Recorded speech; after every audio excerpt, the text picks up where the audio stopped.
રોજ સવારે અને સાંજે દેવી કવચનો પાઠ અવશ્ય સાંભળવો. દેવી કવચ. ઓમ ચંડિકા દેવીને નમસ્કાર.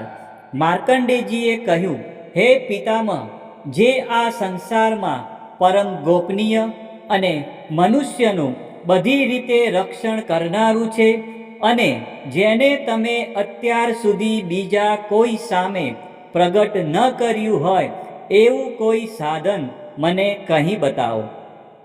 બ્રહ્માજી બોલ્યા, હે બ્રાહ્મણ, એવું સાધન તો એકમાત્ર દેવીનું કવચ જ છે, જે ગોપનીય કરતાં પણ પરમ ગોપનીય, પવિત્ર તથા બધા પ્રાણીઓ ઉપર ઉપકાર કરનારું છે. હે મહામુનિ, તે તમે સાંભળો. દેવીની 9 મૂર્તિઓ છે. તેમને નવદુર્ગા કહે છે. તેમના અલગ અલગ નામો બતાવવામાં આવે છે. પહેલું નામ શૈલપુત્રી છે, બીજું નામ બ્રહ્મચારિણી છે, ત્રીજું ચંદ્રઘંટાના નામે પ્રસિદ્ધ છે, ચોથી મૂર્તિને કુષ્માંડા કહે છે, પાંચમી દુર્ગાનું નામ સ્કંદ માતા છે, છઠ્ઠી દુર્ગાનું નામ કાત્યાયની છે, સાતમું સ્વરૂપ કાલરાત્રિ, આઠમું સ્વરૂપ મહાગૌરી અને નવમી દુર્ગા એટલે સિદ્ધિદાત્રી. આ બધા નામ વેદ ભગવાન દ્વારા કહેવાયા છે. જ્યારે કોઈ મનુષ્ય અગ્નિથી સળગી રહ્યો હોય, યુદ્ધ ભૂમિમાં શત્રુઓથી ઘેરાઈ ગયો હોય, સંકટમાં ફસાઈ ગયો હોય તેનું, તથા કોઈ ભયથી ડરી ગયો હોય અને મા દુર્ગાનું શરણ લીધું હોય તેનું ક્યારેય કોઈ અમંગળ થતું નથી. યુદ્ધના સમયે મુશ્કેલી હોવા છતાં પણ તેને કોઈ વિપત્તિ ઉદ્ભવતી નથી. તેને શોક, દુઃખ અને ભય પ્રાપ્ત થતા નથી. જેમણે દેવીનું ભક્તિપૂર્વક સ્મરણ કર્યું છે તેમનો અભ્યુદય નક્કી છે. હે દેવી, જેઓ તમારું ચિંતન કરે છે તેમનું તમે ચોક્કસ કલ્યાણ કરો છો, રક્ષણ કરો છો. ચામુંડા દેવી પ્રેત ઉપર આરૂઢ થયેલા હોય છે અને વારાહી પાડા પર સવારી કરે છે. ઐન્દ્રીનું વાહન ઐરાવત હાથી છે, વૈષ્ણવી ગરુડ પર આવે છે અને માહેશ્વરી આખલા પર આરૂઢ થયેલા છે. કૌમારીનું વાહન મોર છે, વિષ્ણુપ્રિય લક્ષ્મી કમળ પર વિરાજમાન છે અને તેમના હાથમાં લાલ કમળ છે.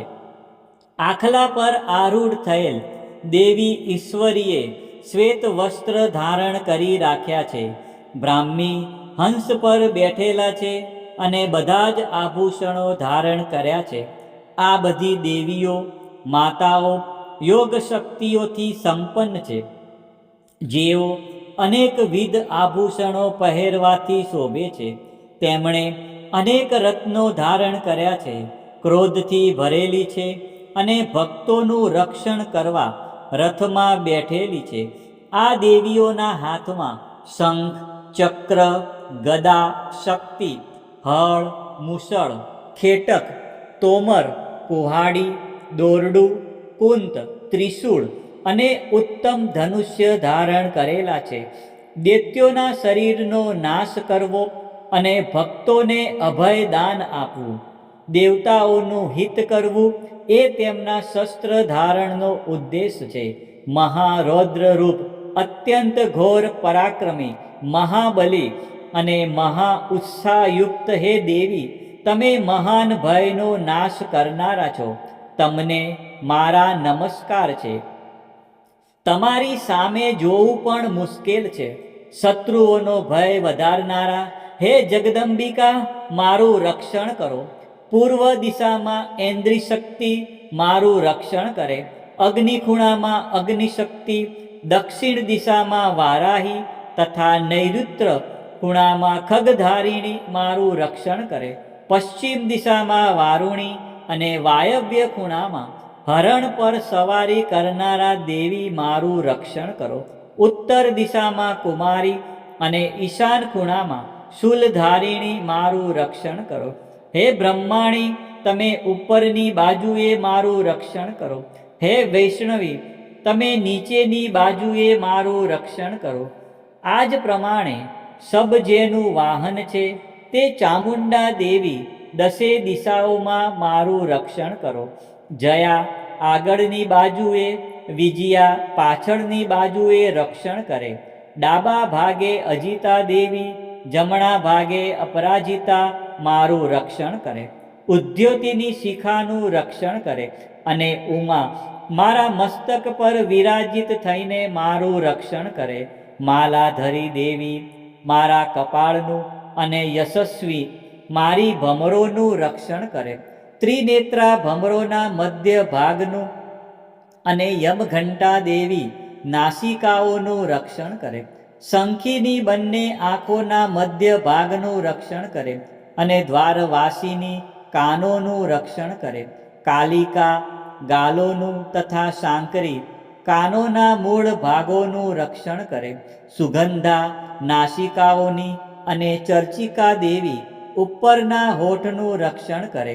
અમૃતકલા નીચેના હોઠનું અને સરસ્વતી જીભનું રક્ષણ કરે. કૌમારી મારા દાંતોનું અને ચંડિકા કંઠ ભાગનું રક્ષણ કરે. ચિત્રઘંટા ગળાની ઘંટિકાનું અને મહામાયા તાળવાનું રક્ષણ કરે. કામાક્ષી દાઢીનું અને સર્વમંગલા મારી વાણીનું રક્ષણ કરે. નીલગ્રીવા કંઠના બહારના ભાગનું અને અન્ન નલિકાનું કૌબેરી દેવી રક્ષણ કરે. ખગીની બંને ખભાઓનું અને વ્રજધારિણી મારા બંને બાહુઓનું રક્ષણ કરો. દંડીની દેવી બંને હાથોનું અને અંબિકા આંગળીઓનું રક્ષણ કરે. સુલેશ્વરી નખોનું રક્ષણ કરે અને કુલેશ્વરી કુખ પેટનું રક્ષણ કરો. મહાદેવી બંને સ્તનોનું અને શોક વિનાશીની મનનું રક્ષણ કરે. લલિતા દેવી હૃદયનું અને શૂલધારિણી ઉદરનું રક્ષણ કરે. કામિની નાભીનું અને ગુહેશ્વરી ગુહ ભાગનું રક્ષણ કરો. પૂતના અને કામિકા લિંગનું અને પાડાને વાહન બનાવનાર દેવી ગુદાનું રક્ષણ કરે. ભગવતી કટી પ્રદેશનું અને ઘૂંટણોની રક્ષા વિંધ્યવાસિની કરે. સર્વ કામનાઓ પૂરી કરનારા દેવી જંગાઓનું રક્ષણ કરે. નારસિંહ દેવી પિંડીઓનું રક્ષણ કરે. તૈજસી બંને પગોના પૃષ્ઠ ભાગનું રક્ષણ કરે. શ્રીદેવી પગોની આંગળીઓનું અને તલવાસીની દેવી પગના તળિયાનું રક્ષણ કરે. પોતાની વિકરાળ દાઢોથી ભયંકર દેખાતા કરાલી દેવી નખોનું અને ઉદ્ધવકેશિની દેવી વાળનું રક્ષણ કરે. કૌબેરી રોવાંટીના છિદ્રોનું અને વાઘેશ્વરી ત્વચાનું રક્ષણ કરે. પાર્વતી રક્ત મજ્જા વસા માંસ હાડકા અને મેદનું રક્ષણ કરે. કાલરાત્રિ આંતરડાઓનું અને મુકુટેશ્વરી પિત્તનું રક્ષણ કરે. પદ્માવતી કમળ કોષોના મૂળ આધારનું અને ચૂડામણી કફનું રક્ષણ કરે. જ્વાળામુખી નખોના તેજનું અને અભેગા સમસ્ત સાંધાઓનું રક્ષણ કરે. હે બ્રહ્માણી, તમે મારા વીર્યનું રક્ષણ કરો. હે છત્રેશ્વરી, મારી છાયાનું રક્ષણ કરો. હે ધર્મધારિણી, મારા અહંકાર, મન અને બુદ્ધિનું રક્ષણ કરો. હે વ્રજ ધારણ કરનાર દેવી, મારા પ્રાણ, અપાન, વ્યાન, ઉદાન અને સમાનનું રક્ષણ કરો. કલ્યાણથી શોભતા હે દેવી, મારા પ્રાણનું રક્ષણ કરો.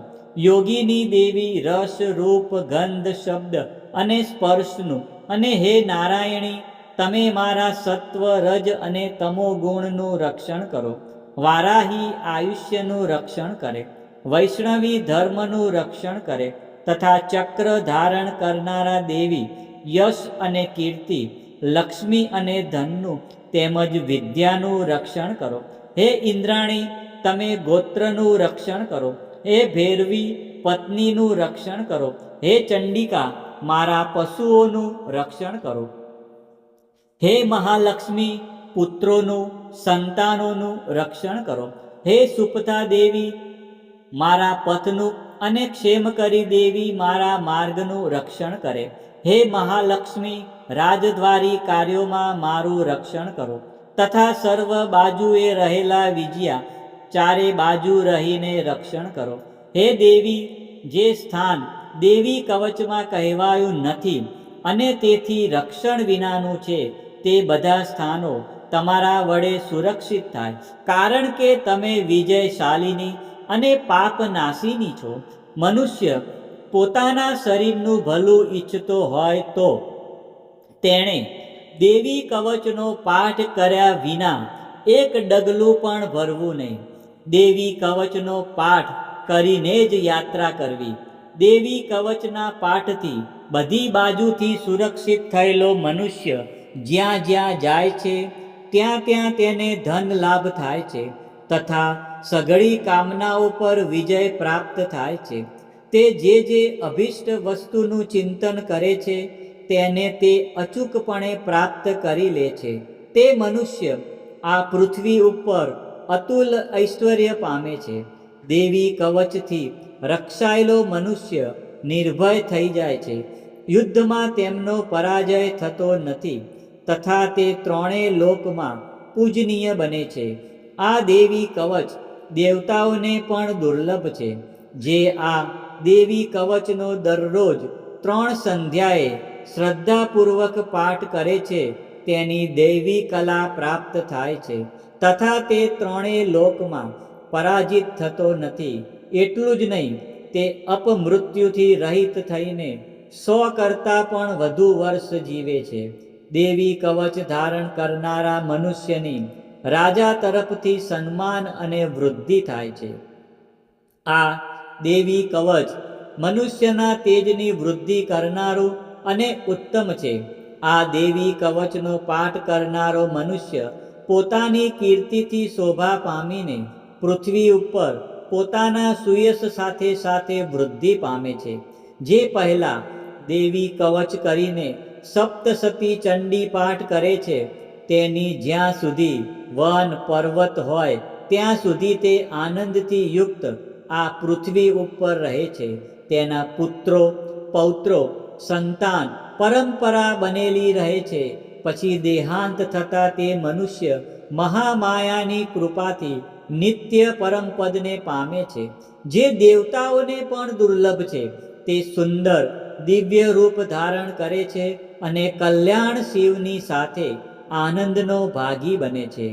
દેવી કવચ સમાપ્ત.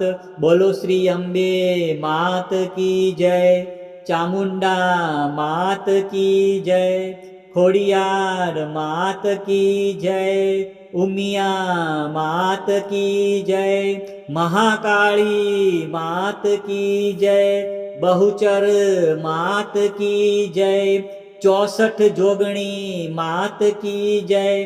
આ પ્રમાણે રોજ સવારે અને સાંજે દેવી કવચનો પાઠ કરવો અથવા સાંભળવો.